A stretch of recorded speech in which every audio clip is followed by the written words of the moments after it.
সভাতে আমি হইলাম নারদ মুনি, বিপক্ষেতে আছে আমার কৃষ্ণ নীলমণি।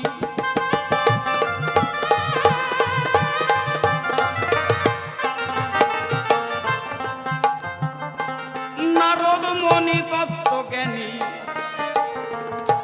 মিথ্যা কথা নয়, বিনা যন্ত্র বাজাই বদনে সদাই কৃষ্ণ গুণ গায়।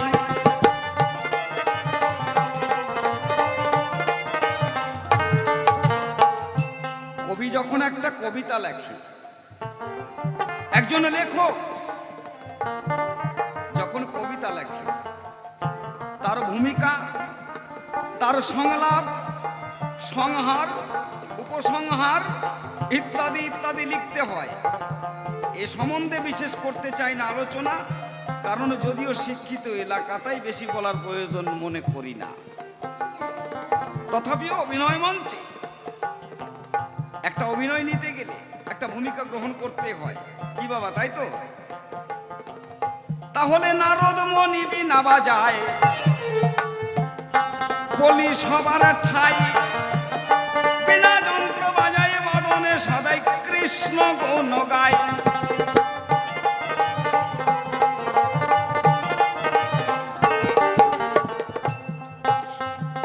সত্য ত্রেতা দাপর কলি, যদি এই চার যুগের কথা বলি, সদাই সর্বক্ষণ যুদ্ধ রণ। সত্য যুগে এই যে দুষ্টের দমন, সৃষ্টির পালন করবার জন্য ভগবান কখনো অবতার, কখনো অবতরী, কখনো ধরায় হয়েছেন অবতীর্ণ। কত জীব, কত প্রাণী প্রাণাহুতি দিতে হয়েছে। এটা আপনাদের সকলের আছে জানা, যেটা সত্য যুগের ঘটনা। সত্য যুগের পরে যখন ওই ত্রেতা যুগ এলো, রাম রাবণে কত যুদ্ধ সে তাই করিয়াছিল ভালো।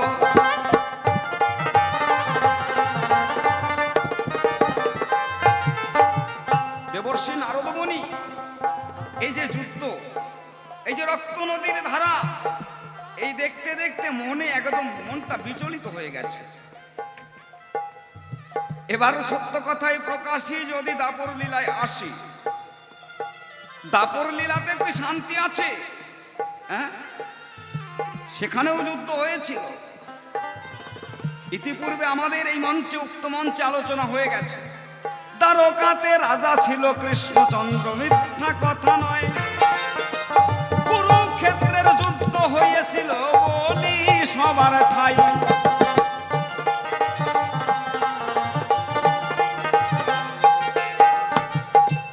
এবার যদি আরেকটু নিকটে আসি, আপনাদের কাছে একটু খোলাখালি প্রকাশী।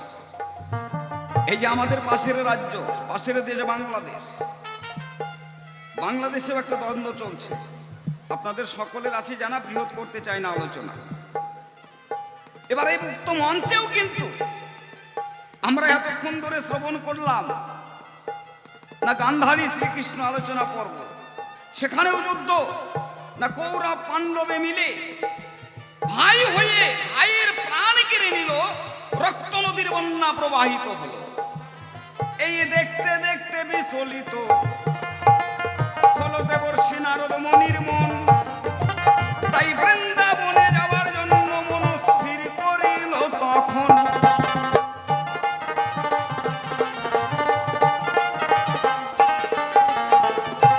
দেবর্ষি নারদ মুনি ভাবলেন, একই আমি যেদিকেতে চাই সেদিকেই দ্বন্দ্ব দেখতে পাই,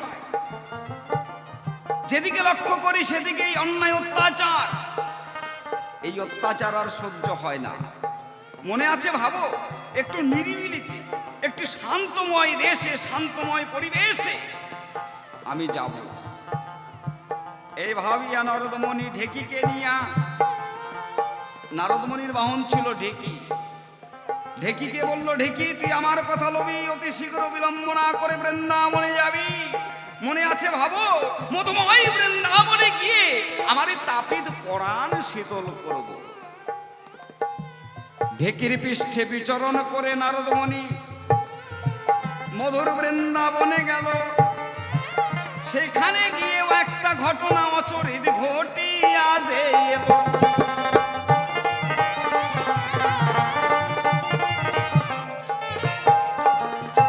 বৃন্দাবনে গিয়ে,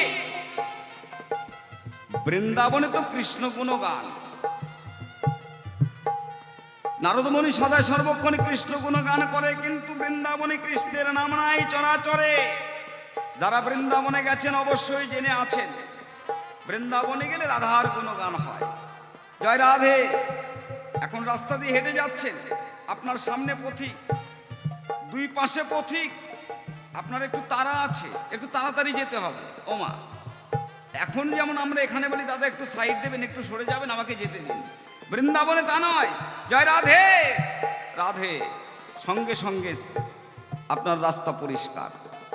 তাহলে বৃন্দাবনে রাধেই সর্বেশ্বরবা, রাধাতেই শেষ, রাধাতেই শুরু।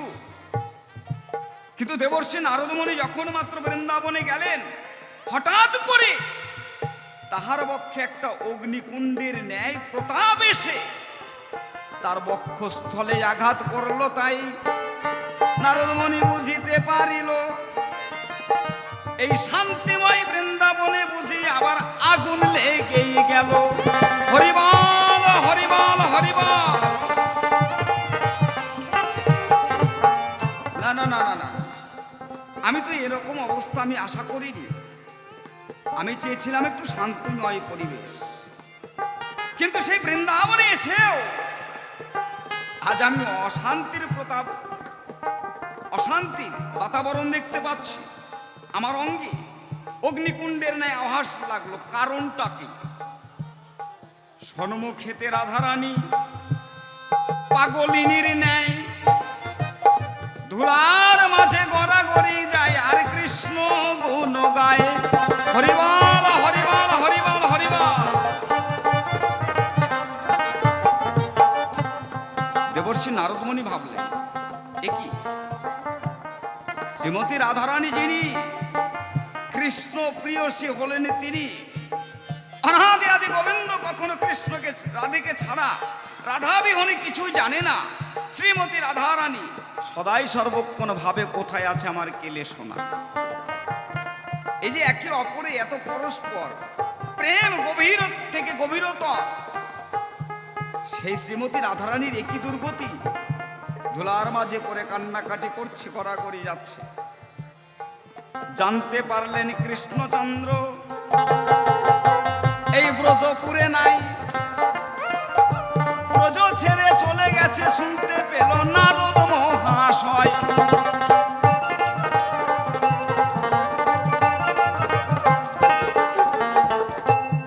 আজকে আমার বিপক্ষের ভাবক যিনি অত্যন্তই জ্ঞানীগুণী পূজনীয় বিভূতিভূষণ সন্ন্যাসী মহাশয়, ওনাকে দিলাম কৃষ্ণ অনাদি আদি প্রাণ গোবিন্দের ভূমিকায়।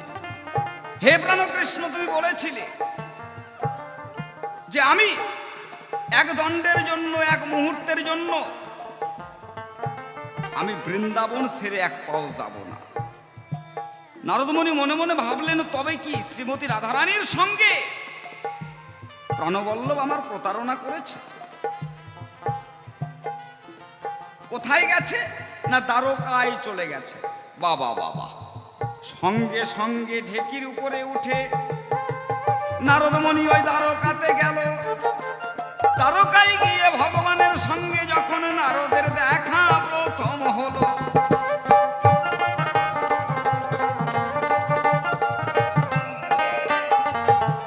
দ্বারকাতে গিয়ে রাধা রাধা রাধা বলে নারদমণি সর্বদাই, কিন্তু রাধার ধ্বনি কিন্তু সেই জায়গায় কারো বদনে শোনার উপায় নাই।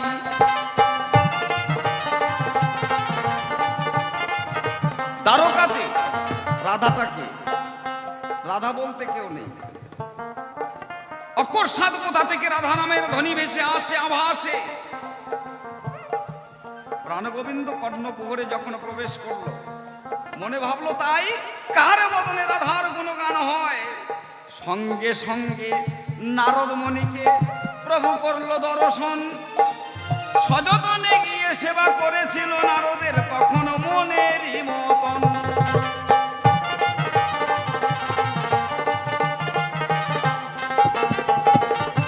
দেবর্ষী নারদ মুনি বললেন, হে প্রভু,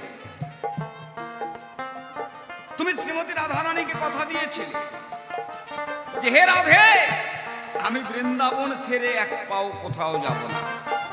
সেটা কবে? আপনাদের সকলের আছে জানা, যেটা অক্রূরের ঘটনা। কংসরাজ মল্লযুদ্ধ করবার জন্য করলো আয়োজন। সেখানে কৃষ্ণ বলরামের প্রয়োজন। অক্রূরকে রথ দিয়ে পাঠিয়ে দিলেন। কাকাই অক্রূর এসে কৃষ্ণ বলরামকে নিয়ে যখন নিতে যে আসিল, সেইখানেতে একটা ঘটনা পথের মাঝে ঘটে আসে গেল।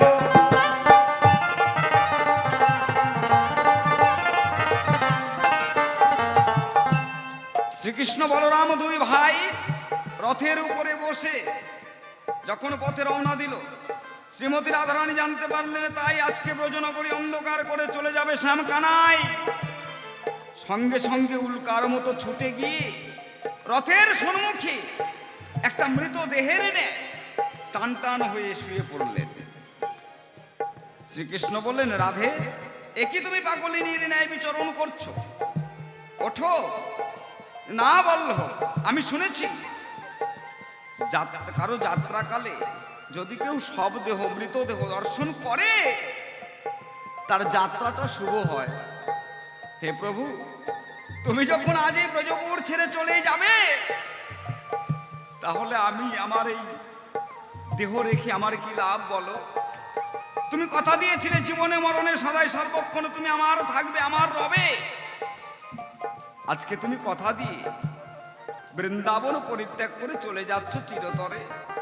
হে প্রাণ বলল, যদি আমার এই দেহ তোমার রথের চাকা যদি দেহের উপর দিয়ে চলে যায়, তবু তো আমার জনম ধন্য হবে, আমার মনের জ্বালা সকলে দূরীভূত হবে। শ্রীকৃষ্ণ রথ থেকে নেমে এসে শ্রীমতী রাধারানীকে ধরে তুললেন, বললে, রাধে, আমি তোমায় কথা দিলাম এই বৃন্দাবন ছেড়ে আমি এক পাও কোথাও যাব না। তাহলে তোমার কাছে আমার প্রথম নিবেদন, হে ভগবান, তুমি শ্রীমতী রাধারানীকে কথা দিয়েছ না তুমি প্রতারণা করেছ? কথা দিলে শ্রীমতী রায়ধনীকে, মিথ্যা কথা নয়। এই প্রথম প্রশ্নমালা তোমার শ্রীচরণে মিনতি জানাই।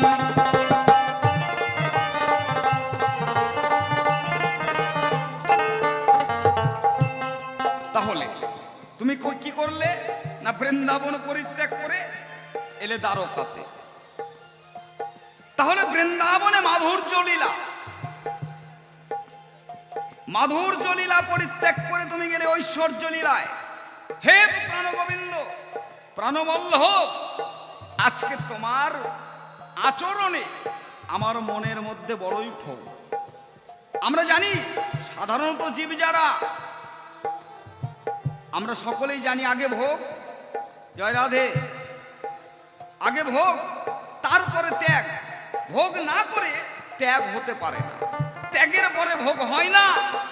তদ্রূপ তুমি মাধুর্যে আগে ঐশ্বর্যে না গিয়ে তুমি আগে এলে বৃন্দাবনে মাধুর্য লীলায়। আমি জানতে পাই মাধুর্য ত্যাগ করে কেমন করে সেই ব্যক্তি আবার ঐশ্বর্যেতে যায়।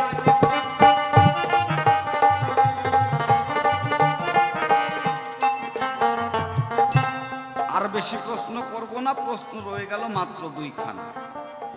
তোমার কথা ছিল রাধে, আমি বৃন্দাবন ছেড়ে কোথাও এক পাও যাব না। তাহলে সেই বৃন্দাবন পরিত্যাগ করে কেন তুমি গেলে সেই দ্বারকাপুরে? তারপরে যদিও গেলে, কেন তুমি আগে ঐশ্বর্যে গেলে? আগে মাধুর্যে গেলে, তারপরে তুমি গেলে ঐশ্বর্যে। ব্যাপারটা কি একটু সুন্দর করে আলোচনা করবে।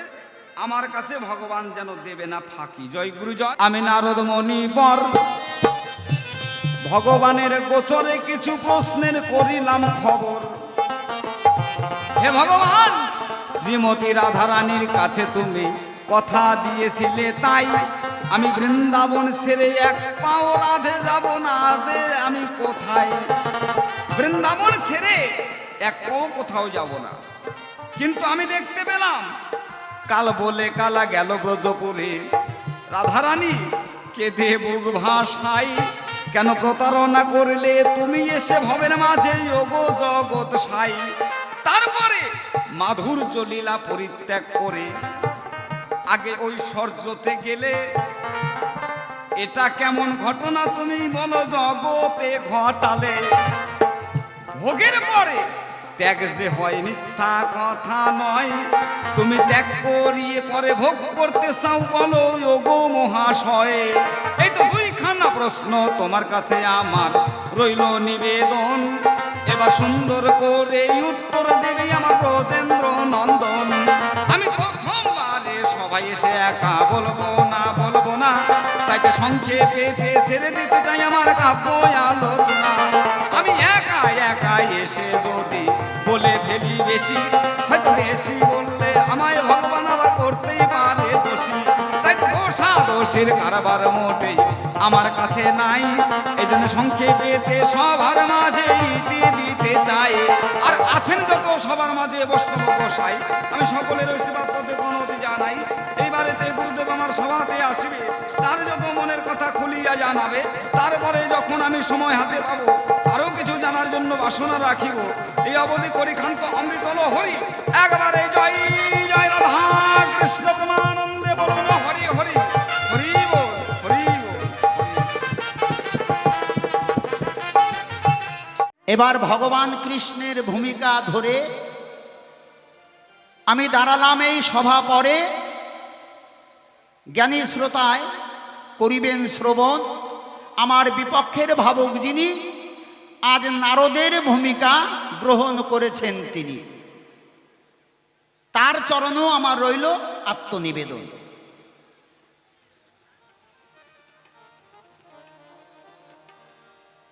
আমাদের আলোচনার প্রসঙ্গ কোথায় দাঁড়িয়ে না, হঠাৎ করে এই নারদমণি উদয় হয়েছেন দ্বারকাপুরে। আমিও কৃষ্ণ কানাহাই যুদ্ধ করতে করতে অশুভ শক্তির সঙ্গে যুদ্ধ করতে করতে ভগবানও খাসতে গেলেন। বাবা বিরক্ত ধরে গেলেন। সত্যযুগ থেকে যুদ্ধ শুরু হয়েছে, যুদ্ধ শেষ হয়নি। ভগবানও অশুভ শক্তির সঙ্গে যুদ্ধ করতে করতে ভগবানও ক্লান্ত। ভগবানও মনে মনে ভাবলেন তাই যা হোক, হঠাৎ করে যখন নারদমণির উদয় হয়েছে, আজ নারদমণির সঙ্গে আমার কিছু মনের কথা প্রাণের কথা আমি তুলে ধরব, একটু শান্তি পাব। শান্তি পাবো বলে এই আশায়, কিন্তু এই নারদমণি এসে আগুন লাগিয়ে দিল সেই শান্তির বাসায়। শান্তির বাণী শোনাবে কি না অশান্তির বাণী শোনালেন। নারদের মুখে কোনোদিন রাধা নাম হয়নি, আজ রাধা রাধা নাম জপতে জপতে দ্বারকায় উদয় হয়েছে। আমি ডাক দিয়ে বললাম, নারদের ঠাই, ও নারদ, হঠাৎ করে তোমার কণ্ঠে তোমার বদনে আমি রাধা নাম শুনতে পাই। তুমি তো কোনোদিন রাধা নাম করো না। নারদমণি আমাকে উল্টা ধমক দিলেন। নারদমণি বললেন, আমি কার নাম করব আর কার নাম করব না, এটা কি ও ভগবান কৃষ্ণ তোমাকে কৈফিয়ত দিতে হবে? আমার ভালো লেগেছে আমি রাধা নাম করছি, আবার আমার ভালো লাগবে আমি কৃষ্ণ নাম করব, আমার ভালো লাগবে আমি রাম নাম করব, আমার ভালো লাগবে আমি নারায়ণ নারায়ণ করব। আমার যখন যাকে ইচ্ছা ডাকার আমি তার নাম করব। এর জন্য কাউকে কৈফিয়ত আমাকে দিতে হবে না। আর ও কৃষ্ণ কানাই, তোমাকেও আমি কৈফিয়ত দিব না। এক ধমকে কৃষ্ণ চুপ হয়ে গেছেন। আর তো কৃষ্ণের মুখে ভাষা নাই, এখানে তো হস্তক্ষেপ করতে পারে না কৃষ্ণ। ঠিক আছে নারদমণি, এখান থেকে প্রশ্নমালা শুরু। আমার নারদমণি প্রথম প্রশ্ন করলেন, দান ও কৃষ্ণ, তুমি বৃন্দাবন পরিত্যাগ করে এই দ্বারকায় আসলে কেন? তুমি না কথা দিয়েছিলে, রাধারানীকে কথা দিলে, ভাগবতেও তার প্রমাণ দিলে যে আমি বৃন্দাবন পরিত্যাগ করে এক পাও বাইরে যাব না। ভাগবতেও লেখা আছে। নারদমণি একবারে অবাস্তব প্রশ্নমালাও কিন্তু করে নাই। ভাগবতে লিখলেন কি, দ্বিভুজা মুরারিধারী কৃষ্ণ ন কদাপি চতুর্ভুজা বৃন্দাবনং পরিত্যাজ্যং পাদমেকম ন গচ্ছতি। এটা ভগবান কৃষ্ণের মুখাশ্রিত বাণী। তিনি বললেন, তাই আমি এই বৃন্দাবন পরিত্যাগ করে আমি এক পাও বাইরে যাই না। তাহলে তুমি সেই বৃন্দাবন পরিত্যাগ করে এই দ্বারকায় আসলে কেন? ও আমার কৃষ্ণ কানাই একটু বাপের বেটার মতো জবাব দেন। এক নাম্বার প্রশ্নমালা করে গেল। দুই নাম্বার প্রশ্নমালা তুলে ধরল,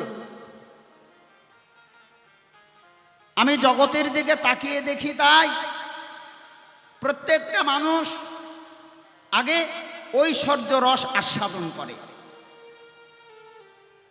ঐশ্বর্য কারে কয় না, সংসার ধর্ম পালন করলে এটাকে ঐশ্বর্য রস কয়। তা আগে মানুষ ঐশ্বর্য রস আস্বাদন করে, তারপরে সে মাধুর্যে যায়। একবার যদি কেউ মাধুর্যর দেশে যায়, সে আর কোনোদিন ফিরে আসে না ঐশ্বর্যে, আসাও যায় না। তাহলে তুমি ভগবান কৃষ্ণ কানাই, তোমার বেলায় আমি উল্টা দেখতে পাই। তুমি আগে মাধুর্য রস আস্বাদন করলে, তারপরে তুমি দ্বারকায় আসলে, অর্থাৎ ঐশ্বর্য রস আস্বাদন করলে।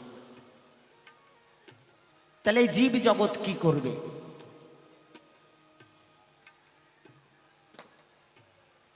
জীব জগৎটাই কি করবে?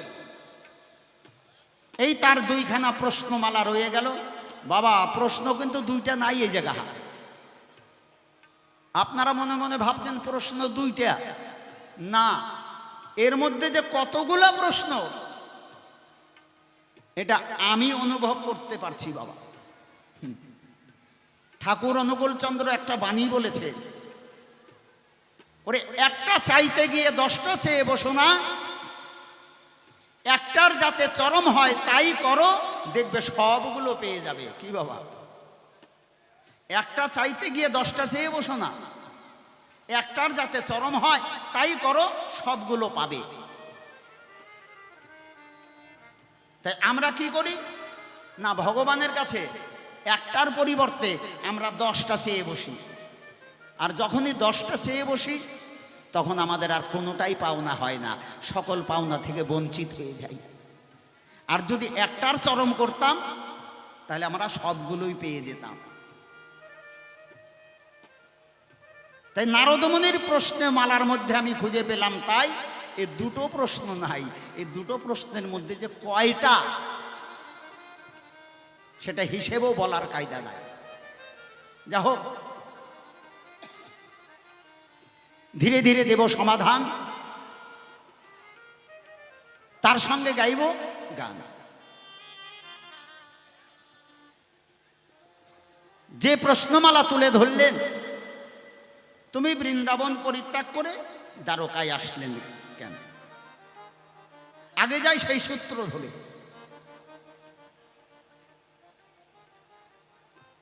ভগবানের 3টি লীলা, কৃষ্ণ 3খানা লীলা করলেন। একটা হচ্ছে তার বৃন্দাবন লীলা। কত বছর? 11 বছর কয়েক মাস কৃষ্ণ বৃন্দাবন লীলা করেছিলেন।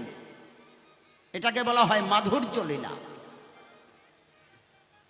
তারপরে আসলেন কোথায়? মথুরায়। মথুরাই হচ্ছে কৃষ্ণের মধ্যলীলা। বৃন্দাবনে হচ্ছে আদিলীলা,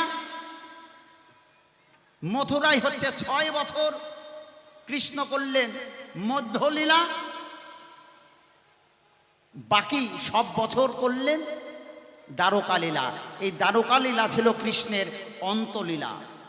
ভগবান কৃষ্ণ মোট 125 বছর লীলা করেছিলেন, তার জন্ম থেকে শেষ পর্যন্ত।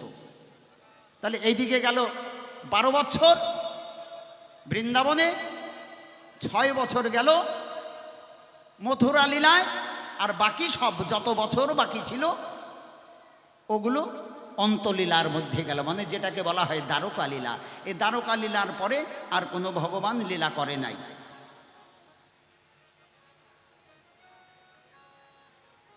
এর মধ্যে জীব শিক্ষা দিলেন। ভগবান 3টি লীলা করে এই জীবকেও শিক্ষা দিলেন। তাই এই মানব জীবনও তাই বাবা, আমাদের মধ্যে 3 লীলার বেশি লীলা নাই। আমরা সবাই 3টে করে লীলা করছি। একটা করি আমরা আদিলীলা। আদিলীলা কতদিন? আদিলীলা করি আমরা ততদিন যতদিন আমরা বিবাহ বন্ধনে বন্দী হই না। আমাদের আদিলীলা চলে 12 বছর পর্যন্ত। মানব জীবনের আদিলীলা হচ্ছে 12 বছর পর্যন্ত। তারপরে যখন আমরা বিবাহ বন্ধনে বন্দী হয়ে যাই, পুত্র পরিজন নিয়ে যখন সংসার ধর্ম পালন করি, তখন আমাদের এই মানব জীবনে চলতে থাকে আমাদের মধ্যলীলা। এটা আমাদের মধ্যলীলা। এবার যখন মানুষ ঐশ্বর্য ত্যাগ করে যখন মাধুর্যে যায়, শেষ যখন সন্ন্যাসে যায়, এটা হচ্ছে মানব জীবনের অন্তলীলা। এই লীলার পরে আমাদের আর কোনো লীলা থাকে না বাবা।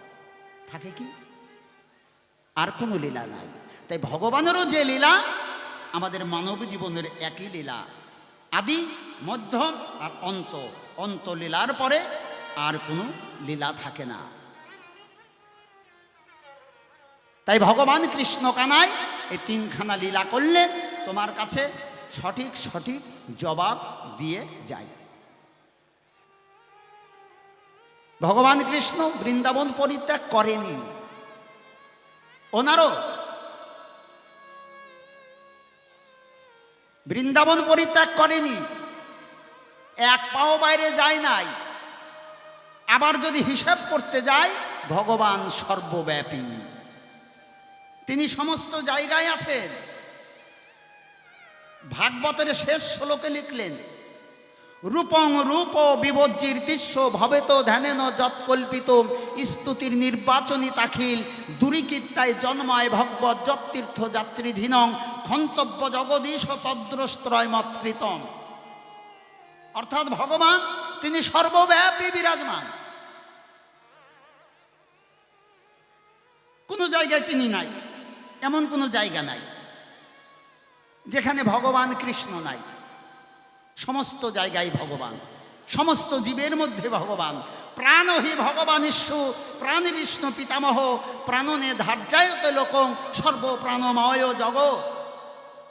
অর্থাৎ আমাদের মধ্যে যে প্রাণসত্তা যদি কৃষ্ণ ভগবান হয়, একটু বিচার করে দেখো নারদ মহাশয়, ভগবান খালি কি বৃন্দাবনেই আছে? সর্বব্যাপীময়। এটাও তো ভাগবতেই কয়, এটাও ভাগবতে কয়।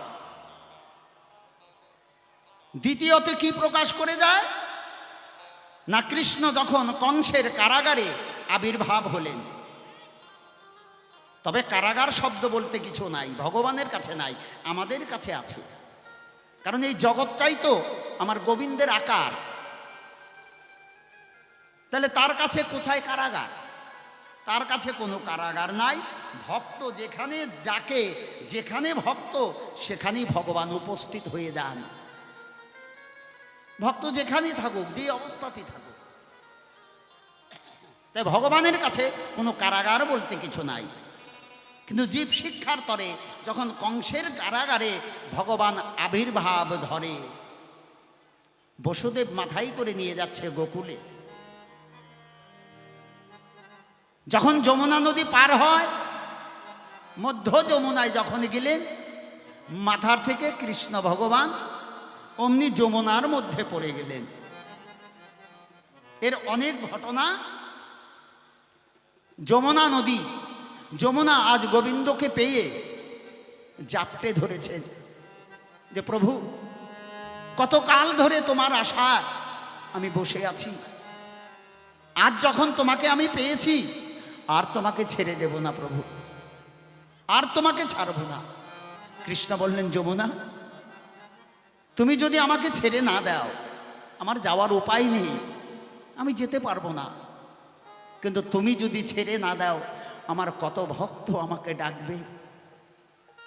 আমি যে উদ্দেশ্য নিয়ে এসেছি এই লীলাভূমিতে, আমার সেই উদ্দেশ্য কেমন করে আমি সফল করব বলো যমুনা। তুমি আমায় ছেড়ে দাও, আমি তোমাকে কথা দিচ্ছি, আমার মিলন মাধুর্য রস তোমাকে আমি আস্বাদন করাবো। আমার যত লীলা এই যমুনার কিনারাই হবে, তুমি আমাকে ছেড়ে দাও।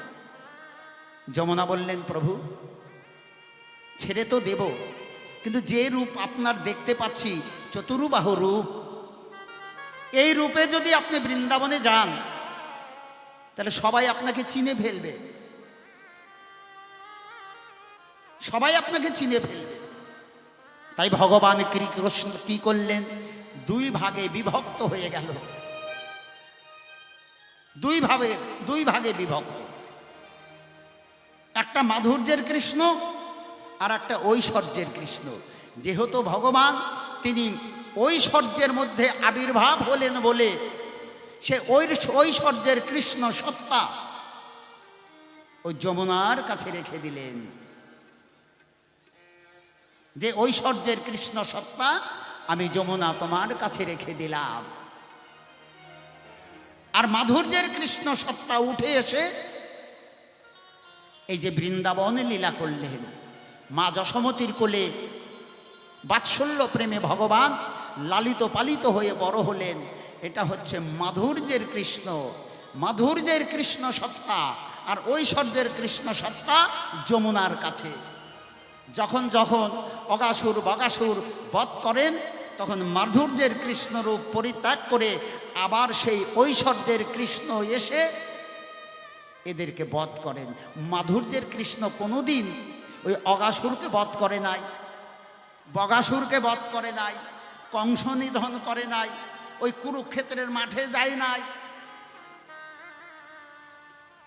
মাধুর্যের কৃষ্ণ যায় নাই। এবার বৃন্দাবন লীলা যখন ভগবান কৃষ্ণের শেষ, এবার যাচ্ছে কোথায় না মথুরায়। কাকা অক্কুর রথ চালিয়ে নিয়ে যাচ্ছে। অক্কুরকে ডাক দিয়ে বলেন, কাকা একটু রথখানা থামাবে? যখন যমুনার তীরে গেলেন, রথখানা একটু থামাবে? অক্কুর সঙ্গে সঙ্গে রথ থামিয়ে দিল। কৃষ্ণ আবার পুনরায় যমুনায় ডুব দিল। যমুনায় ডুব দিয়ে যমুনার কাছে গিয়ে যমুনাকে বললেন, যমুনা, আমি এই মাধুর্য ছেড়ে,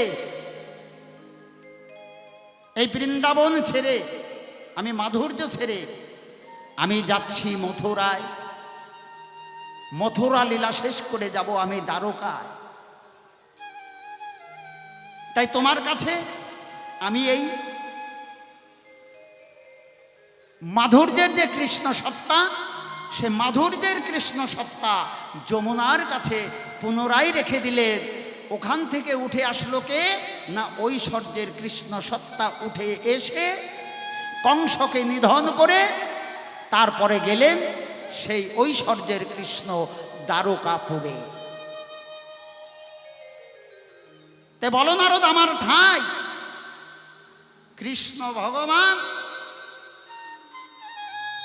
কোনদিন বৃন্দাবন পরিত্যাগ করেছে না? মাধুর্যের কৃষ্ণ মাধুর্যই আছে, ওখান থেকে তার কায়পুহ রূপ বেরিয়ে ঐশ্বর্যে এসে দ্বারকায় রাজা হয়েছে। তাই মাধুর্যের কৃষ্ণ কোনোদিন ঐশ্বর্যে আসে নাই, কারণ আমরা ঐশ্বর্যের মধ্যে মাধুর্য রস আস্বাদন করতে পারি না। ঐশ্বর্য আলাদা, মাধুর্য হচ্ছে আলাদা। তাহলে প্রথম কথার জবাব দিলাম তোমার ঠাই। এবার একটা গানের মধ্যে যাই। আগে মাধুর্য না আগে ঐশ্বর্য,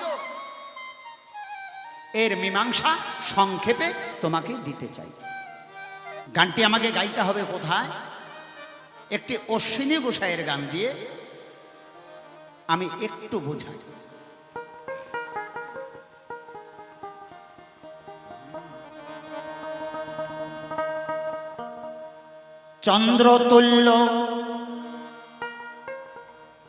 চন্দ্রতুল্য অভিমন্য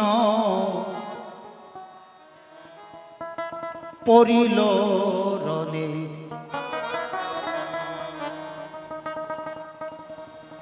পরে ওই দ্রোণ বুহ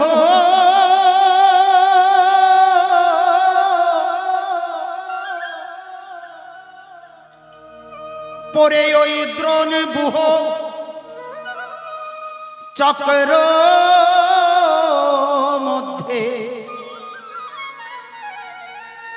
পরে ওই দ্রোণ বুহ চক্র মধ্যে ওরে খেপা নিগম না জেনে চন্দ্রতুল্য অভিমন্য পড়েছে রণে। আস্তে আস্তে আমাদের সংসার ভূমিটাই হচ্ছে একটা চক্রবুহ বাবা। এটা হচ্ছে চক্রবুহ। এক একটা নারী একটা পুরুষের জীবনে চক্রবুহ। এই চক্রবুহের মধ্যে আমরা প্রবেশ করতে জানি। এটা পশু পাখি কীট পতঙ্গ স্থাবর সবাই প্রবেশ করতে হয়, এটা আমরা সবাই জানি। এটা আর কারোর কাছে শিখতে হয় না। একটা পাখিও শিখে যায়, একটা মানুষও শিখে যায়, একটা পশুও শিখে যায়। ওই চক্রবুহের মধ্যে কেমন করে আমি প্রবেশ করব। কিন্তু প্রবেশ তো আমরা করি, বেরিয়ে আসারটা জানি না। আমি প্রাণে বেঁচে ওখান থেকে বেরিয়ে আসব, এইটা মানুষ জানে না। আর এটা জানতে গেলে গুরুর সান্নিধ্যে যেতে হয়।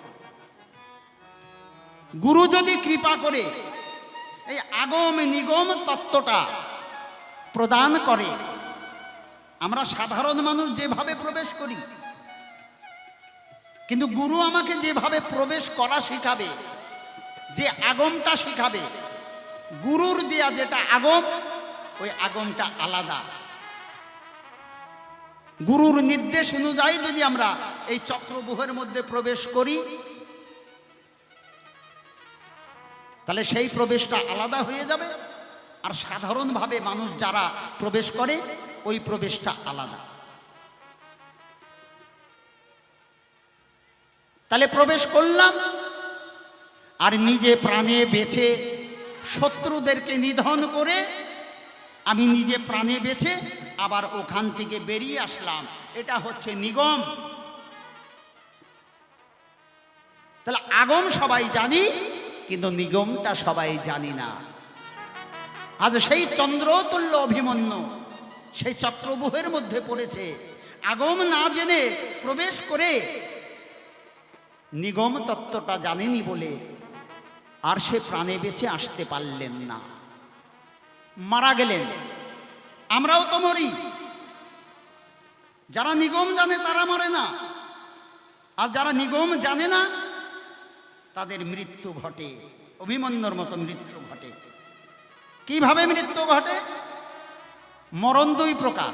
এক মরা শ্মশানে নিয়ে যায়, বলো হরি বল বলতে বলতে, আর একটা মরাকে বলা হয়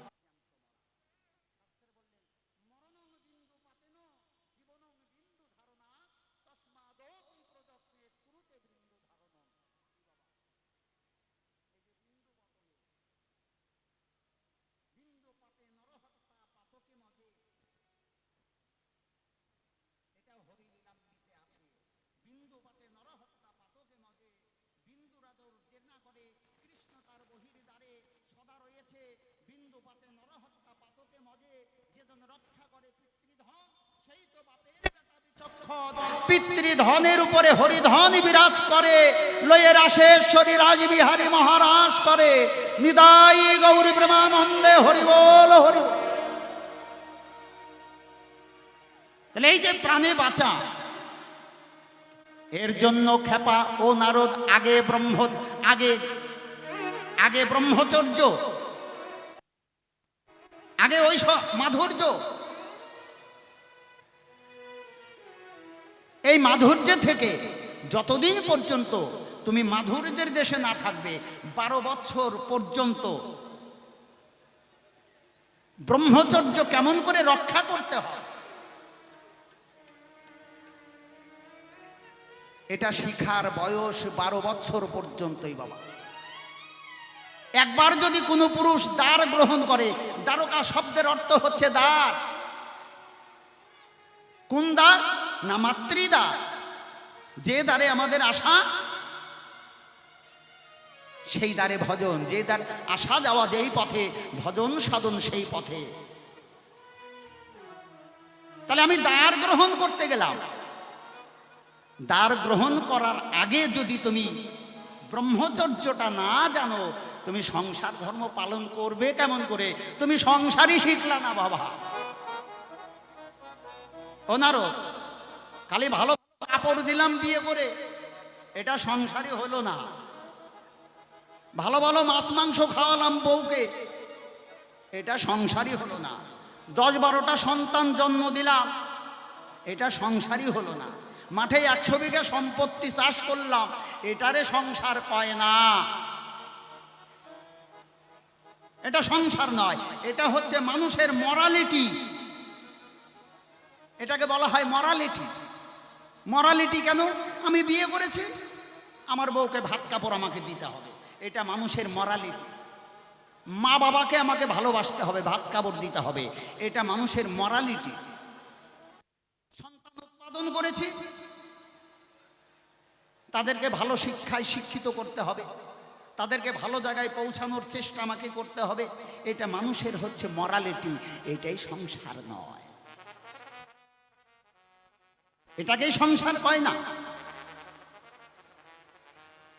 তাহলে গারস্থ ধর্ম শিখতে গেলে,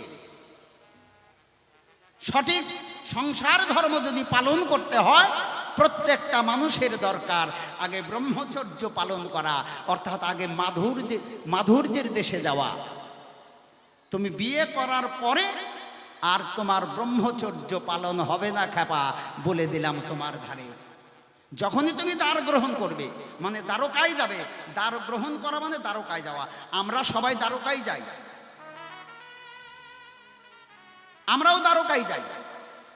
কৃষ্ণ শুধু এমন না, আমরাও দ্বারকায় যাই, অর্থাৎ দ্বার গ্রহণ করতে যাই, স্ত্রী দ্বার গ্রহণ করতে যাই। কিন্তু আমি জানি না ব্রহ্মচর্য, আমি জানি না, যার জন্য আমাদের মৃত্যু অনিবার্য। তাহলে আগে যদি আমি ব্রহ্মচর্য শিখতে পারতাম, মাধুর্যের দেশে থেকে যদি ব্রহ্মচর্যটা শিখতে পারতাম, তাহলে আমি দ্বারকায় গিয়ে দ্বার গ্রহণ করে আমি সংসার ধর্ম কেমন করে পালন করতে হয় এটা আমি শিখে যেতাম। তখন আমি হতে পারতাম গেয়স নিত্য সন্ন্যাসী। কৃষ্ণ বললেন অর্জুনকে, অর্জুন, আমি এমন একজন সন্ন্যাসীকে চেয়েছি, সে হচ্ছে গেয়স নিত্য সন্ন্যাসী। গীতায় লেখা আছে, দেখবেন, গেয়স নিত্য সন্ন্যাসী যৌনাদৃষ্টি নকাঙ্ক্ষতি নির্দ্বন্দ্বহি মহাবাহ সুখং বন্ধা প্রমোচ্যুতে নিতাই গৌরী প্রেমানন্দে হরিবল হরিবল হরিবল। একে বলা হয় গেয়স নিত্য সন্ন্যাসী। কেন না? সংসারে সে থাকবে, সব কিছুর মধ্যেই আছে, আবার সে কোনো কিছুর মধ্যে নাই। সব কিছুর মধ্যেই থাকবে, কোনো কিছুর মধ্যে নাই, এটাকে বলে সংসার। তাই আগে ব্রহ্মচর্য, তারপরে হচ্ছে গ্রাস্ত। হরিচাঁদ ঠাকুর একটা কলম দিয়েছে না, নিয়ে নিজ নারী হয়ে থাকো ব্রহ্মচারী। তুমি হরি না ডাকিলে হরি তোমাকে ডেকে নেবে। কেমন করে ব্রহ্মচারী হয়ে থাকবে? তুমি ব্রহ্মচর্য শিখোই নাই। ব্রহ্মচর্য পালন না করে আগেই তুমি দ্বার গ্রহণ করলে, তখন আর ব্রহ্মচারী থাকা সম্ভব নয়। হরি বল। তাই ভগবান কৃষ্ণ আগে ব্রহ্মচর্য পালন করেছে গুরু সান্দীপ মুনির আশ্রমে গিয়ে কিভাবে সংসার করতে হয়, এটা আগেই কৃষ্ণ শিখেছেন। তারপরে তিনি দ্বার গ্রহণ করেছেন। দ্বারকায় গিয়ে অষ্টমহর্ষিকে বিবাহ করলেন, তাদেরকে নিয়ে সংসার পালন করলেন, সংসার ধর্ম তিনি করলেন। তাই গানের ভাষায় মহাজন বলেছেন,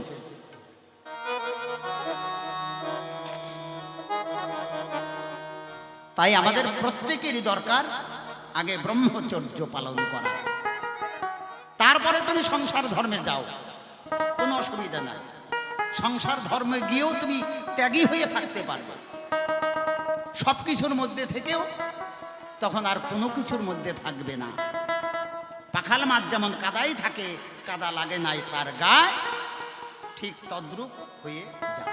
তাই পদকার বললে, ওরে চন্দ্র তুল্য অভিমন্যু পড়েছে রণে, চন্দ্র তুল্য অভিমন্যু পড়িল রণে, পরে ওই দ্রোণে বুহ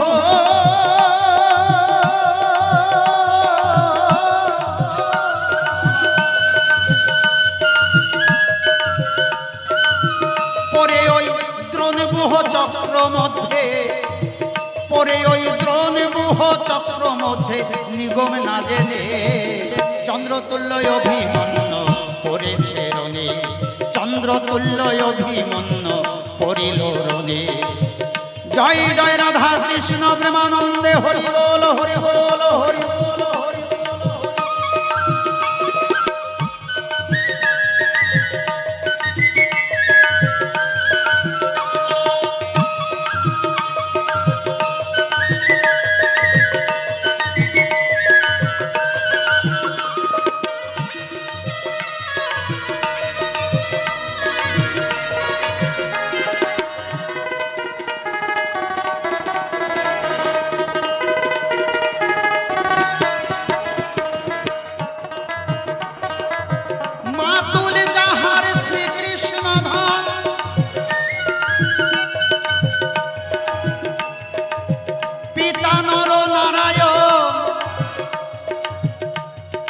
সহায় থাকতে আত্মীয় স্বজন, সহায় থাকতে আত্মীয় স্বজন, সে যে মরিল প্রাণে, চন্দ্রতুল্য অভিমন্যু পড়িল রণে, চন্দ্রতুল্য অভিমন্যু পড়িল রণে, ও ভাই পড়িল রণে।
এই জন্য আমাদের শাস্ত্রে বললেন 5 বছরে নাম, 7 বছরে দীক্ষা, আর 12 বছরে হচ্ছে শিক্ষা। 12 বছর বয়সে শিক্ষা দিতে হয় বিয়ে করার আগে। কেন? শিক্ষা লবার আমাদের 12 বর্ষ কাল। এই সময়ে দেখো জীবে হারায় তাল, কাজেই অনুমোদনে ফেলে উত্তেজনার জাল। কাজেই সংযমের উপদেশ জেনে সে করে এই দেহ গঠন। তাই পদকার বললেন,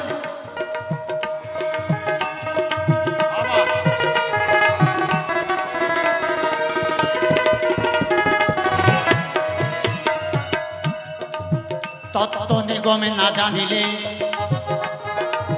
কি হয় গুরু সহায় হলে। ওরে তত্ত্ব নিগমে না জানিলে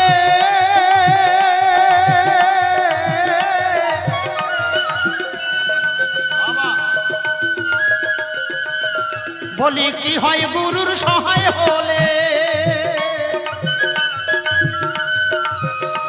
ওরে রক্ষা নাই তার কোনই কালে, খাপা রক্ষা নাই তার কোনই কালে কামদ্রোণের বাণে।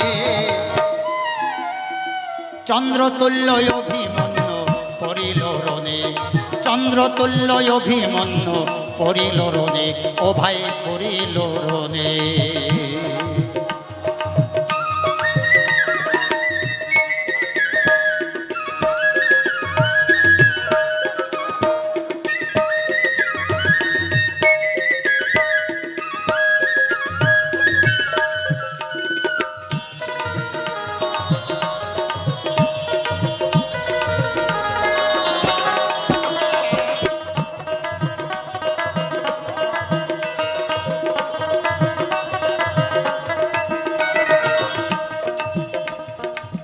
ওই তত্ত্ব নিগমে যে জন জানে,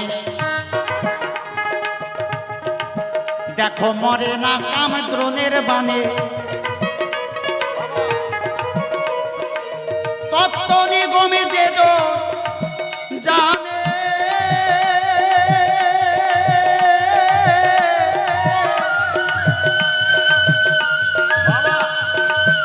ওরে খাপা মরে না কামদ্রোণের বাণে।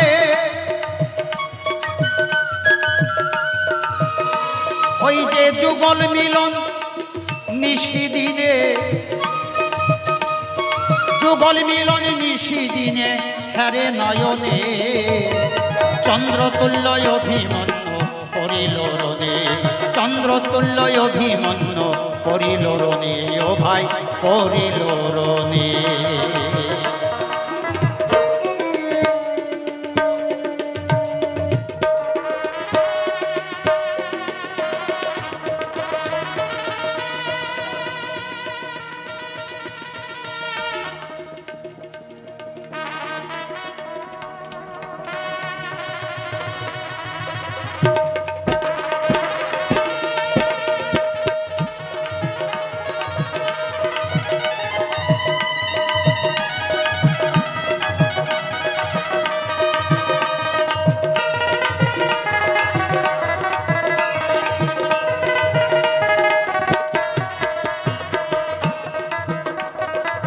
তত্ত্ব নিগমে জানো আগে,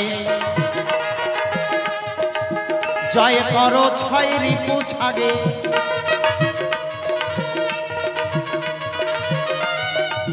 তত্ত্ব নিগমে জানো আগে,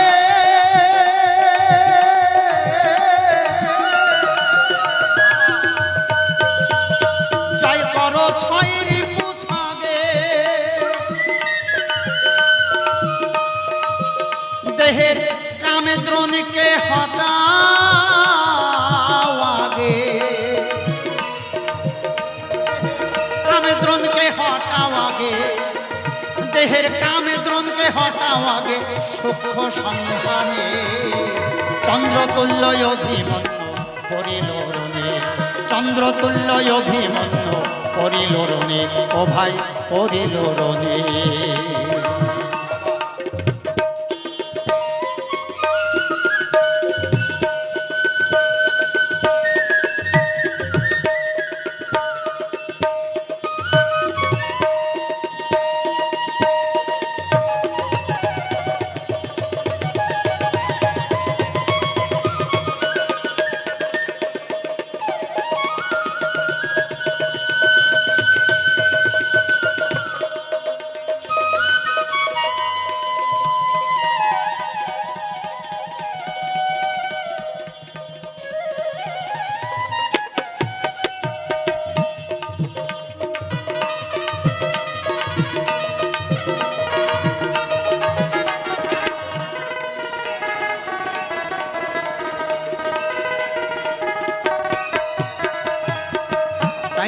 কৃষ্ণ বলেছেন, আমি যাহা বললাম, আমি যাহা করে গেলাম তোমরা তাহা করো না,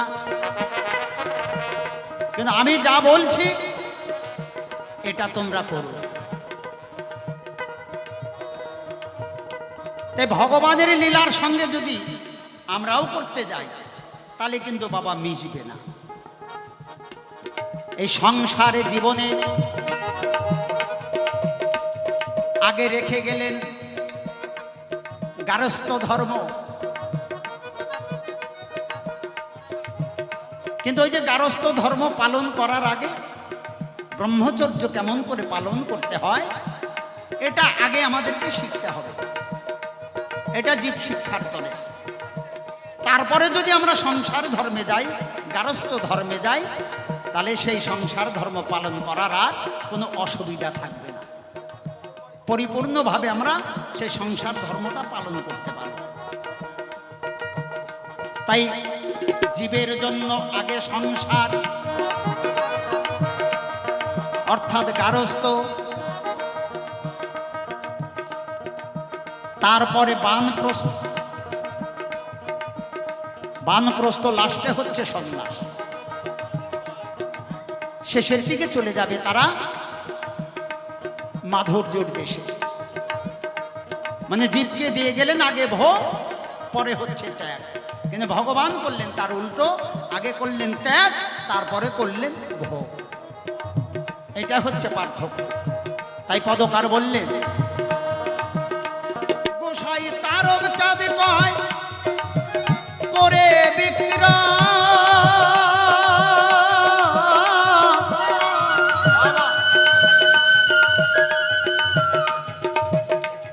ওরে শোনে বলি অশ্বিনী অধম,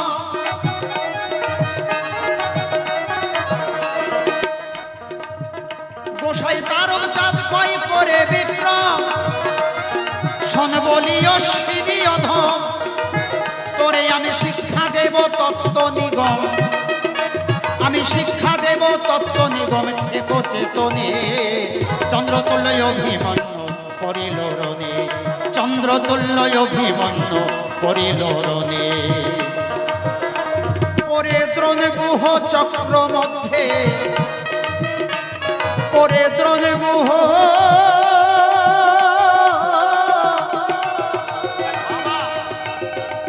পরে ওই দ্রোণ গুহ চক্র মধ্যে, ওরে থাকবা নিগম না জেনে, চন্দ্রতুল্য অভিমন্যু করিল রণে, চন্দ্রতুল্য অভিমন্যু করিল রণে, চন্দ্রতুল্য অভিমন্যু করিল রণে। এই তো নারদ মুনির কথা ছিল, সংক্ষেপেতে দিলাম সমাধান। আর কৃপা করে জ্ঞানী গুণী করলেন শ্রবণ, বসে ধর্ম সভাস্থান।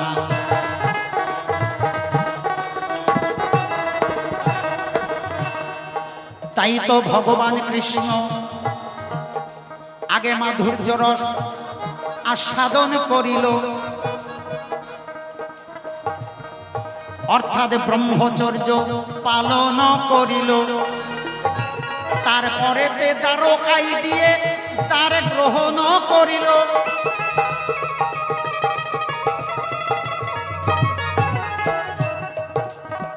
কৃষ্ণ ভগবান বৃন্দাবন পরিত্যাগ করে ওগো নারদ কখনো যায় নাই। মাধুর্যের কৃষ্ণ বৃন্দাবনে আছে, প্রমাণ দিলাম তাই।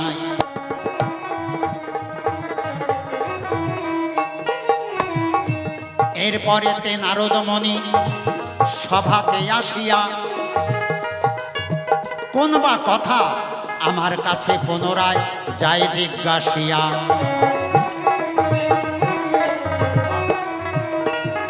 তবে থাক বেশি বেশি বলবো না, ছেড়ে দিয়ে যাই আমার কাব্য আলোচনা।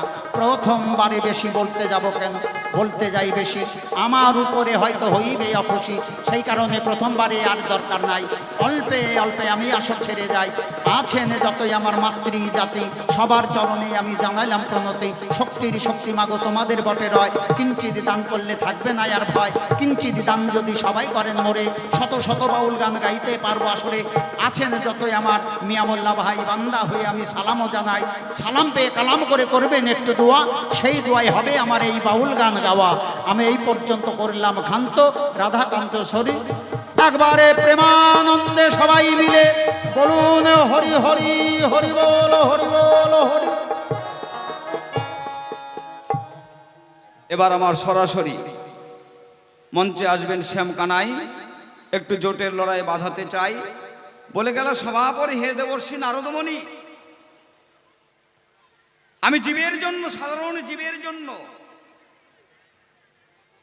আগে সর্বপ্রথমে ঐশ্বর্য, তারপরে মাধুর্য লীলা করেছি জীবকে শিক্ষা দেবার জন্য।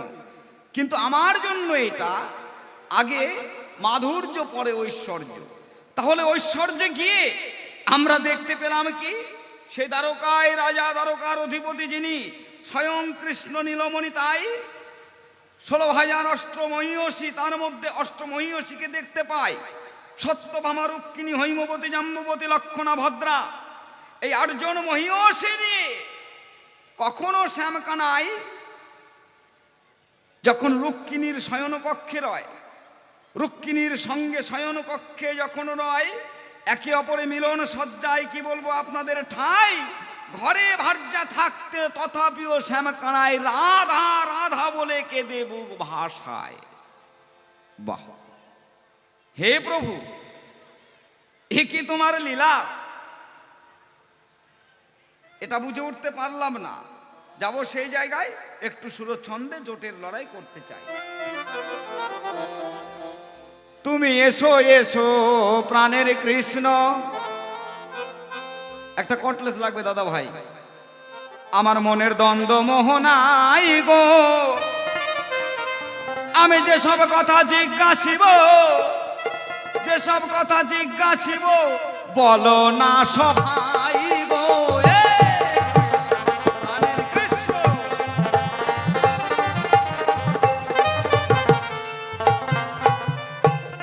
সত্যভামা, রুক্মিণী, হৈমবতী, লক্ষণা, ভদ্রা, 8 জন মহিষীর দেখি বার্তা। হ্যাঁ, তুমি 8 জনের হলেন মেন ভর্তা, আমি জানি যে তাই পাই গো। Hello hello hello hello.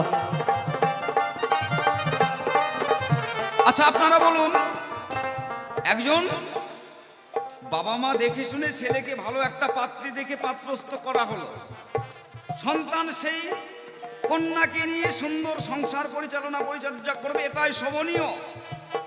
কিন্তু তা না করে নিজের স্ত্রী নিজের কাছে থাকা সত্ত্বে যদি অন্য একজনের স্ত্রীর কথা কয়, তার কথা বলে কেঁদে বুক ভাষায়, ওই ঘরের রমণীর মনে কত দুঃখ সয়। এমনি করে সত্যভামার সঙ্গে মিলনে যায়, কেঁদে বুক ভাষায় ওই শ্যামকানাই। সত্যভামা ক্রধান্বিত হয়, বলে যে কথাই গো।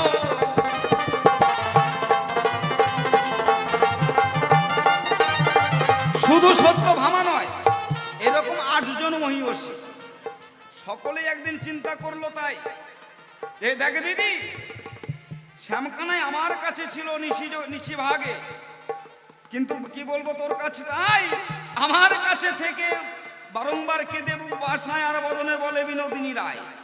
রাধা রানী ও নারী, আমরা 8 জন মহিষী, তারাও নারী। আচ্ছা ভগবান, এই যে 8 জন মহিষী তারাও নারী, রাধা রানী ও নারী সম্পর্কে ভাগিনা আর হচ্ছে মামি, অথচ এই রাধার মধ্যে এমন কি বেশি আছে যেটাই 8 জনের মধ্যে 1 জনের মধ্যেও নাই। রাধার মধ্যে কিবা পেলে বলো কৃষ্ণ নীল দলে, তত্ত্ব একটু বলো খুলে, তত্ত্ব একটু আমায় বলো খুলে, আমি জানিবার চাইব।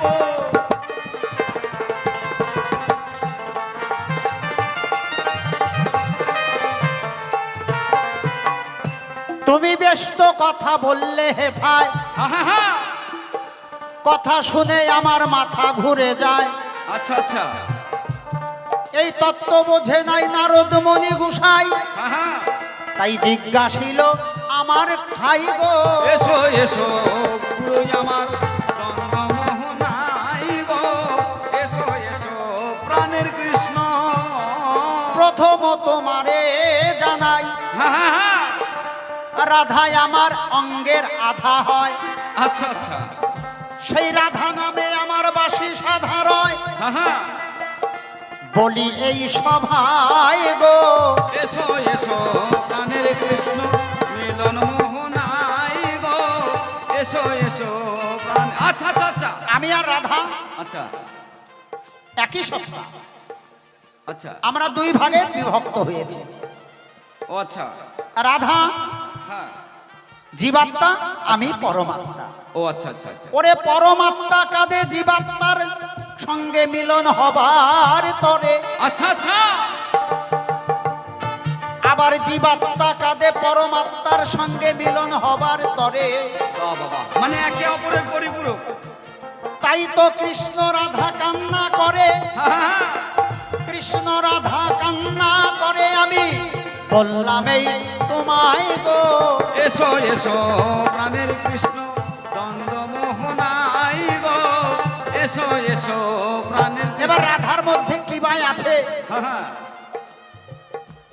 বলি নারদ তোমার কাছে, হ্যাঁ হ্যাঁ। ওরে অল্প ভাগ্যে অবৈরাগ্যে চিনবি কি সেই শ্রী রাধা?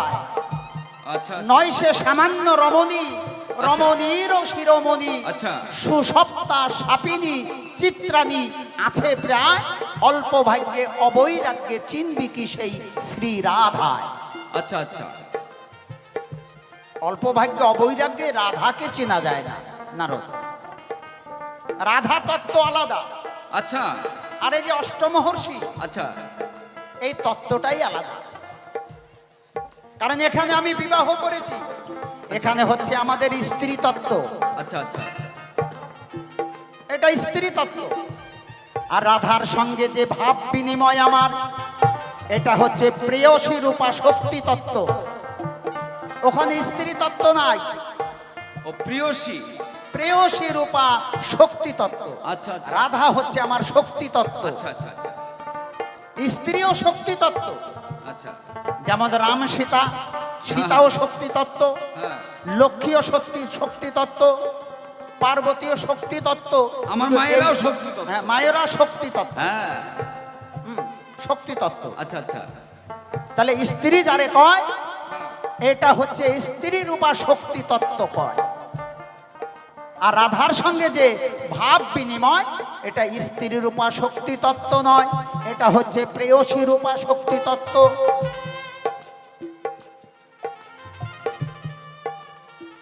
তাই তো কৃষ্ণ রাধার জন্য কাঁদে, শোনা যায় না।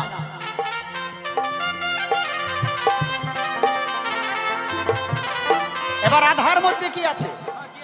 এই বিশ্ব জগতে কোনো নারীর মধ্যে নাই, বিশ্ব জগতে নাই। কেন নাই? শাস্ত্রে লেখা আছে, আমার কথা নয়। রাধার সৌন্দর্য গুণ, হ্যাঁ হ্যাঁ হ্যাঁ। রাধার সৌন্দর্য গুণ বাঞ্ছে সত্য ভামা, আচ্ছা। সত্য ভামা বাসনা করে, হে শ্রীমতী রায়, তোমার যে সৌন্দর্য, সেই সৌন্দর্য আমাকে প্রদান করো। যে রাধার সৌন্দর্য বাঞ্ছে সত্য ভামা, যে রাধার কলা বিলাস শিখে ব্রজরমা, ব্রজরমাগণ রাধার কাছে বাসনা করে, কারণ রাধা হচ্ছে করুণাময়ী। যে তোমার যে সৌভাগ্য, হ্যাঁ হ্যাঁ। তোমার যে কলা বিলাস, যে কলা বিলাস দিয়ে গোবিন্দকে ভুলিয়ে রাখো, ওই কলা বিলাস আমাদেরকে একটু দান করো। রাধার কাছে ভিক্ষা চায়। তাহলে যে রাধার কলা বিলাস শিখে ব্রজরমা, যে রাধার সৌভাগ্য গুণ হ্যাঁ। বাঞ্ছে ওই যে লক্ষ্মী আর পার্বতী, আচ্ছা আচ্ছা। যাহার প্রাতিভ তিব্বতী ধর্ম শিখে অরুন্ধতী যে রাধার গুণের কৃষ্ণ নাহি পান পার, সেই রাধার গুণ গুনিবে কেমনে জীব ছাড়। নিতাই গৌরী প্রেমানন্দে হরি বল হরি বল হরি বল। আমি কৃষ্ণ গিয়ে যখন ওই রাধার সম্মুখে দাঁড়াই, আচ্ছা আচ্ছা, রাধার সৌন্দর্য দেখে, রাধার গুণ মহিমা দেখে আমি নিজে অবাক হয়ে যাই। আচ্ছা, আমিও নির্ণয় করতে পারি নাই রাধার মধ্যে কি আছে। তাহলে তুমি বলে বলে বলো দেখি আমার কাছে, হ্যাঁ হ্যাঁ, যে রাধা আর অষ্টমহর্ষি এরা কি এক? ওরে খেপা, রাধা হচ্ছে একটা ভাবের মূরতি। আচ্ছা আচ্ছা, ওই ভাব বিনা হ্যাঁ, কৃষ্ণকে পাওয়া যায় না। আচ্ছা আচ্ছা আচ্ছা, যে ভাব দিয়ে ভগবানকে পাওয়া যায় সেই ভাবই হচ্ছে রাধা ভাব। আচ্ছা আচ্ছা আচ্ছা, সেই ভাবটাই রাধা ভাব। আচ্ছা, মহাভাব স্বরূপিনী রাধার স্বরূপ ওই যে ললিতা আদি সখী, তার হচ্ছে কায়ব্য রূপ। আচ্ছা আচ্ছা, তা রাধা হচ্ছে ভাবের মূরতি, আচ্ছা। অর্থাৎ আমাকে পাবার ভাবের মূরতি। রুক্মিণী সত্য ভামা জাম্ববতী, হ্যাঁ, হ্যাঁ। এরা সেই ভাবের মূরতি নয়। আচ্ছা তাহলে এরা আমাকে পূর্ণ ভাবে কেউ পায় নাই, আচ্ছা, একমাত্র পূর্ণ ভাবে আমাকে পেয়েছে শ্রীমতী রাধা রানী। বাবা, এই জন্য কি বলিব তোমায় রাধার কথা, বাহ বাহ বাহ, কৃষ্ণেরও দেখো ঘুরে মাথা। আচ্ছা, এই তো তোমার প্রথম কথা ছিল, আচ্ছা আচ্ছা, আশা করি পূর্ণ হলো। হ্যাঁ, ওই যে রাধাই আমার অঙ্গে রাধা হলো, তাই তো আমি কাঁদি তাই গো। এসো এসো প্রাণের কৃষ্ণ চন্দ্রমোহনাই গো, এসো এসো প্রাণের কৃষ্ণ। মানে মানুষ বিপদে পড়লে পরে সোনা দানা বাড়ি জমি এগুলো বন্ধক রাখে, কি বাবা? কিন্তু ঘরের বউকে কেউ কোনোদিনও বন্ধক রাখে বলে শুনতে পাইনি। হ্যাঁ হ্যাঁ, যদি রাধা তোমার অঙ্গের আধা, হ্যাঁ, তাহলে আয়ানের কাছে আছে কোনবা রাধা? একটু খুলে বলো মনের ধাঁধা, খুলে বলো আমার মনের ধাঁধা, শুনবে ভক্ত জনে গো। এসো এসো প্রাণের কৃষ্ণ চন্দ্রমোহনাই গো, এসো এসো প্রাণের। ওই যে ত্রেতা যুগে ছায়া সীতা আহা, তৈরি হয়েছিল, আচ্ছা আচ্ছা, সেই ছায়া সীতা গিয়ে আয়ান গৃহিণী হলো। আচ্ছা, আসল রাধা কি আয়ান পেল, ও আচ্ছা, বলি যে তোমায় গো।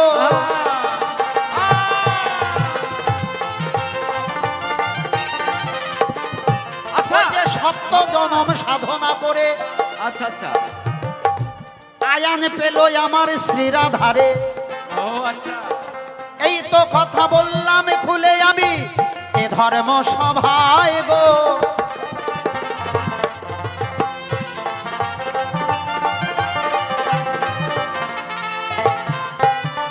তবে আয়ান পূর্ব জন্মে কে বাছিল, সপ্ত জনম তপস্যা করে যদি স্বয়ং রাধা পেল, এবার পূর্ব জন্মে আয়ান কে বাছিল জানিবার চাইব।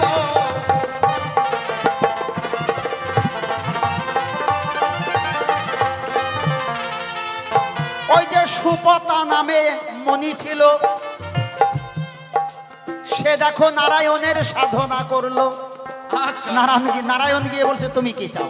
বলে আমি তোমার লক্ষ্মীকে চাই, আমি তোমার লক্ষ্মীকে চাই। না, দেয়া যাবে না। অমনি সে মারা যায়। আচ্ছা, তারা ইচ্ছাকৃত মরতে পারতেন তো। বলে এই জন্মে যদি নাই পাই তাহলে বেঁচে থেকে লাভ কি? মরে, আবার সাধনা করে, আবার নারায়ণ যায়। কি চাও? তোমার লক্ষ্মীকে চাই। এমনি ভাবে সুপতা মণি আহা, সপ্ত জনম সাধনা করে, আচ্ছা, তাইতে পেল শ্রীরাধারে। বাহ বাহ বাহ বাহ বাহ। ভগবান না দিয়ে কি থাকতে পারে? বলি যে তোমায় গো। এসো এসো প্রাণের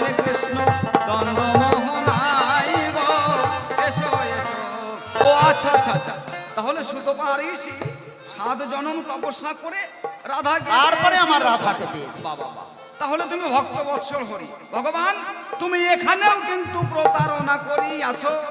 হ্যাঁ, একটু না হলে আমার কাছে খুলেই বলো ঘটনাটা কেমন।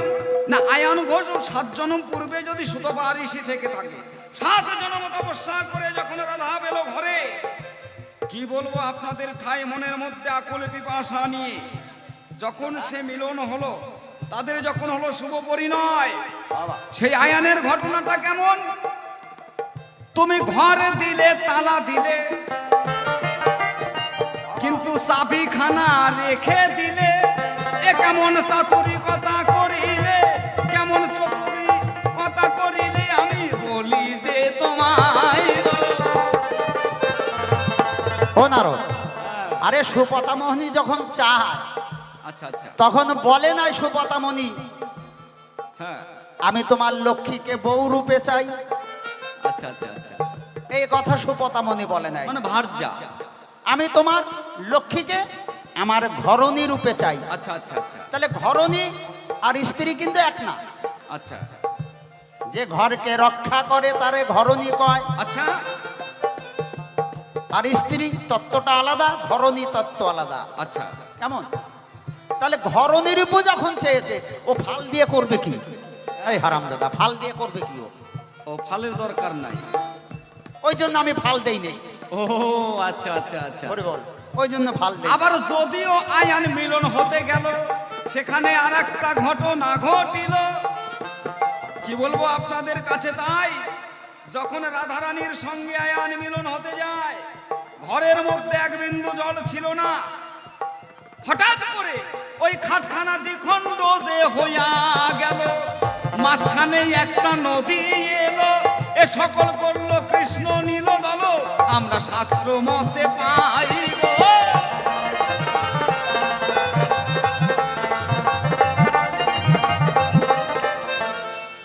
ওইটারেই দেখো মায়া নদী কয়। আচ্ছা আচ্ছা, তুমি কি বোঝো নাই নারদ মুনি মহাশয়? ও আচ্ছা আচ্ছা, সবার মধ্যে সেই মায়া নদী হয়, হ্যাঁ, আমি বলে বোঝাই তোমায় গো। এসো এসো প্রাণের কৃষ্ণ, এটা হচ্ছে মায়া নদী। ও আচ্ছা আচ্ছা আচ্ছা, দেখতে দেখতে মোদের সময় পার হয়ে গেল, হ্যাঁ, আর মনে হয় 10 মিনিট বাকি রইল। আচ্ছা আচ্ছা, শোনো, হ্যাঁ আমি আয়ানকে খোঁজা করে দিয়েছি, হ্যাঁ মানে নপুংসক। হ্যাঁ, মানে আমি একটা সোনার আংটি বন্ধক রাখলাম, আংটিটা যেন ক্ষয় না হয়, যেমন রাখলাম তেমনই যেন থাকে। যেহেতু ফাল নাই, ওই জন্য খোঁজা। আচ্ছা আচ্ছা আচ্ছা, তবে কোন খোঁজা? এই খোঁজা তো সেই খোঁজা নয়। কেমন খোঁজা? এ খোঁজা কেমন খোঁজা? যে আমার কৃষ্ণ, যে দেখো জগতে কৃষ্ণ খোঁজে, আচ্ছা আচ্ছা আচ্ছা, খোঁজা সাজে সে এই ভবের পরে। বেশ বেশ, তাই তো খোঁজা কয়রে তারে, হ্যাঁ, তাই তো খোঁজা কয়রে তারে আমি বলিলাম তোমায় গো। এসো এসো প্রাণের কৃষ্ণ গঙ্গ মোহনাই গো, এসো এসো। এই সংসারে সবাই খোঁজা, আচ্ছা কারণ এরা সবাই কৃষ্ণ খোঁজা। আচ্ছা আচ্ছা, আমিও খোঁজা, তুমিও খোঁজা। আমরা কাকে খুঁজে বেড়াচ্ছি? একমাত্র গোবিন্দ। গোবিন্দকে খুঁজে বেড়াচ্ছি। বাহ, বাহ, বাহ। যারা কৃষ্ণকে হরিবল, খোঁজে, হরিবল। তারা এই সংসারে খোঁজা সাজে। আচ্ছা আচ্ছা, আর খোঁজা যদি না সাজো, কেমন খোঁজা? না কাম আছে কামনা শূন্য, বাহ বাহ বাহ, সে কাম থাকবে কৃষ্ণ সেবার জন্য। বেশ বেশ, আরে কাম বাদ দিলে প্রেমে যাবে ধরা, কামের মধ্যে প্রেমের জন্ম ভেবে দেখ তোরা। বেশ, অর্থাৎ এই ভাবাপন্ন যখন হয়, তখন সে দেখো খোঁজা হইয়া যায়। আহা, বললাম আমি তোমার ওঠাই, বেশ বেশ, প্রথমেতে তোমার কাছে একটা কথা শুনতে পাই, হ্যাঁ। মনে পড়ে যায় গো। এসো এসো প্রাণের কৃষ্ণ গঙ্গ মোহনাই গো, এসো এসো প্রাণের কৃষ্ণ। তুমি বললে গোপী, গোপী কাদেরকে কয়? কাদের কয়? গোপী ভজন করতে গেলে হ্যাঁ, নিজেকে গোপী সাজতে হয়। বাবা বাবা। আর গোপী তখনই সাজা যাবে আপনি জমিদার হন না কেন, আচ্ছা যত বড়ই হন না কেন পয়সাওয়ালা, আচ্ছা। আগে ভুলতে হবে তুমি জমিদার, তুমি একজন পয়সাওয়ালা, হ্যাঁ, এটা ভুলে যেতে হবে। দ্বিতীয় ভুলতে হবে তুমি একটা পুরুষ, আচ্ছা আচ্ছা এটা ভুলতে হবে আমি একটা পুরুষ। আচ্ছা আচ্ছা নিজেকে ভাবতে হবে একজন নারী। এই যে নিজেকে যখন নারী ভাবতে পারে বেশ বেশ। তখন সে গোপী হয়, আচ্ছা তার আগে সে গোপী নয়। পুরুষ ভাব থাকলে পরে গোপী হয় না। এ সংসারে ছোট্ট প্রমাণ দিয়ে আমরা আসরটা শেষ করতে চাই। বেশ।